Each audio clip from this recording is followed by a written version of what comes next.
Hello, I'm Jennifer Bean from the University of Washington, and this is The Escape on the Fast Freight, the 13th episode of The Hazards of Helen, an action-packed railway series produced by the Kalem Company, which ran for almost 3 years between 1914 and 1917, resulting in a total of 119 thrilling episodes.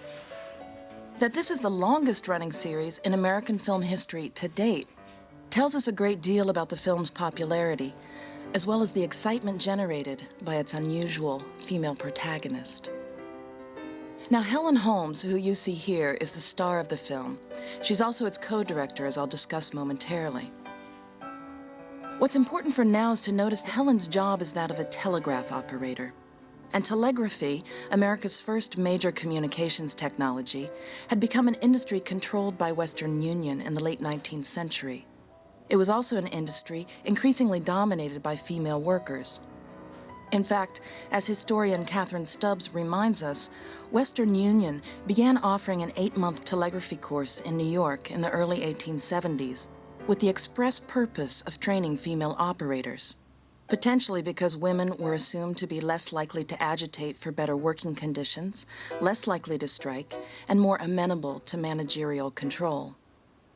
Wages made a difference, too. As one commentator wrote in the early 1880s, nearly 3.5 decades before this film was produced, and I quote, "It is understood that the policy of the manager now is to fill all vacancies with ladies, at about 1/2 the price formerly paid, of course," end quote. Now, what is curious about Helen's job in this series, however, is that she's rarely seen working as a telegrapher. Here, with the help of the local sheriff, you see her carting this heavy case of money into the station. Now, she's also left behind that receipt, that paper there on the cart, which is an important detail of this plot. The physical activity and movement already involved in Helen's job is quite different from what the culture perceived as the normal role of a telegrapher, a figure who would most often be disembodied, seated at a desk, connecting and transmitting messages over the wire and so on. Helen's physical body, however, always plays a crucial role in this series, and in very extraordinary ways, as we will shortly see. But here the plot begins to thicken. Now, these two itinerant men who've been wandering around the station, ah yes, find that piece of paper, that receipt. And look here in the center of the paper, Wells Fargo and Company Express, the logo to the right, American Smelting Company.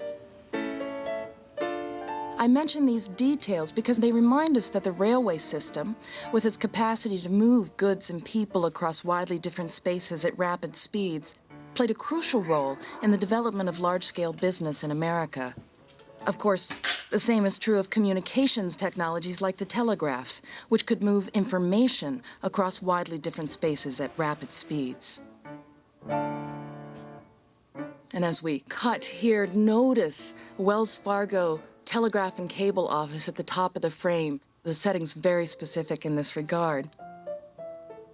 But there's also another new technological system displayed in this film, one that could connect images across widely different spaces at rapid speeds.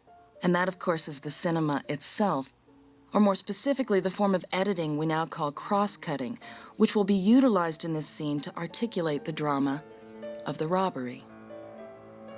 Even so, notice that here, the moment when Helen becomes aware of the robbers and is overpowered by them takes place in one shot. It's a dramatic moment, in other words, but it's not edited for suspense. It's not cut in a way that lingers on Helen's fear in advance of the attack. The bandits simply enter, she sees them, she's put into the closet. And here we cut to another space outside the station, to the sheriff. Now we have 3 spaces that we will cut between. This outside space, inside the station, where the robbers are attempting to get their money, and inside the closet. Now, the editing tempo here is very rapid, and that's important because, once again, the editing is not lingering on Helen, lingering on her fear or heightening it. Rather, we're seeing a series of actions. He gets the key. She's actively calling for help. He shoots, she has ducked and is rising as the sheriff rises too, hearing the shot, begins to return. We cut into the station as they gather their money. One shot outside the station, and now the sheriff in a more proximate space, entering the same frame the robbers just left. As he returns, but doesn't quite get there in the nick of time. In fact, Helen has let herself out of the closet, relays the information to him. He exits. Scene over. Over, too, is Helen's job. She is discharged, and this man arriving with a letter that she reads tells her and us that on account of the recent robbery, male operators only will be assigned to Ferndale Station. Now, the letter claims that the robbery is recent. The question of how much time exactly has passed is a bit uncertain. It's certainly curious as to why these two thieves are still hanging around the area, now dressed in different clothes. The time lapse can be a little confusing, but the point of the story is the stress placed on the cause and effect situation. The station was robbed when Helen was in charge, and hence, as a result, only men will be allowed to work this position. In other words, the emphasis is placed on Helen's status as a woman, noticeably the only female to appear anywhere in this story. And it's placed on the suggestion that as a woman, she is too weak or frail or ineffective to physically protect the station from danger. Now, the remainder of this film is designed to prove this hypothesis very wrong indeed.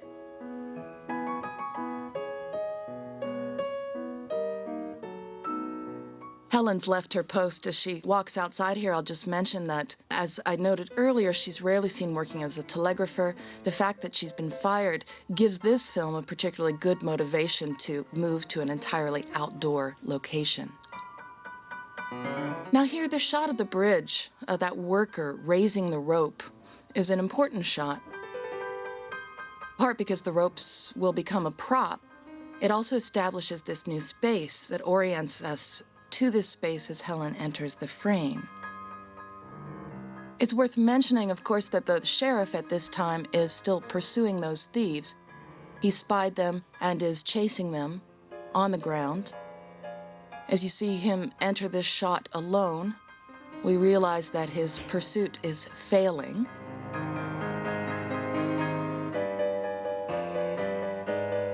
But Helen, this time, can do more. In fact, there's a reaction shot on her face, an eyeline match.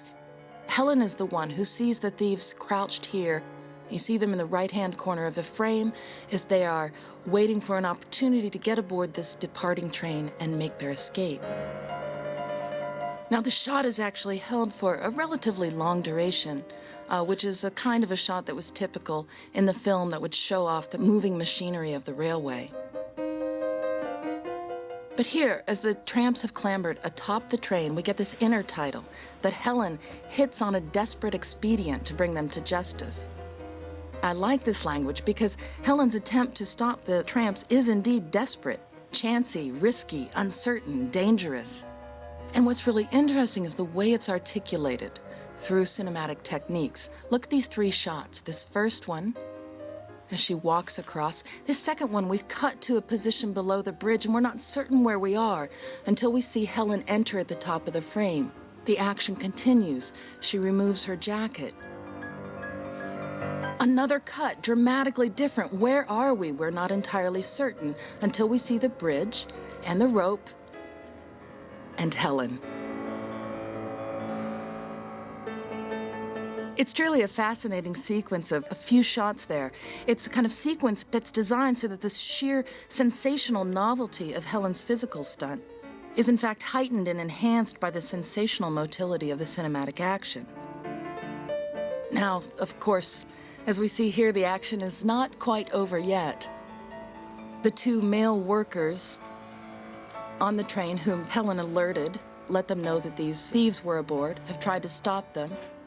Now, this is Leo Maloney, actually, who's playing one of the tramps, was a well-known actor in the series. And as he tries to make his escape, Helen says no. The fighting continues. We have our very plucky heroine falling into the water that may slow her down, but only momentarily.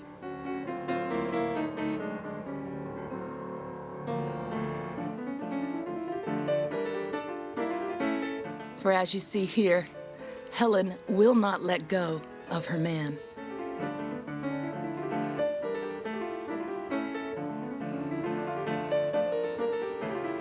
With its recklessly daring working girl heroine, the film we are watching offers a stunning example of the kind of intensified action for which all of the Hazards of Helen was notorious. But this episode in particular also offers a reminder of a different kind of work available to women at the time. That is, in the film industry itself, in its early years of development, as producers or directors, sometimes by chance. This was certainly the case for star Helen Holmes during the production of The Escape on the Fast Freight, since her usual director, J.P. McGowan, had been injured in an accident. At least this is how one reporter for the Moving Picture World tells the story, when he visited the Kalem tracks a few weeks prior to this episode's release. At the station, I asked for McGowan and his company and was directed to the yards. And there, who should be directing but pretty Helen Holmes, the heroine of the Hazards of Helen Railroad series. She told me of the accident that had befallen Mr. McGowan, and that he was at present in the hospital where he would probably remain for many weeks. As I was after an interview with the director of Railroad Films, Helen looked good to me. End quote. Quite frankly, Helen looks good to me too. But irony lurks, since the fictional drama we have been witnessing, which labors to ensure that Helen will get full credit as the heroine of the tale, is not necessarily the case for her work behind the set. Indeed, you may remember that her name was not listed in the title cards as the film's director. She was simply not credited as such. Even so, viewers at the time were certainly aware of her capabilities, and it seems worth mentioning as our heroine gets her keys and her job back. To note that reviews of this film made perfectly clear that the directing honors were shared, on the one hand by actor Leo Maloney and by the indefatigable Miss Helen Holmes.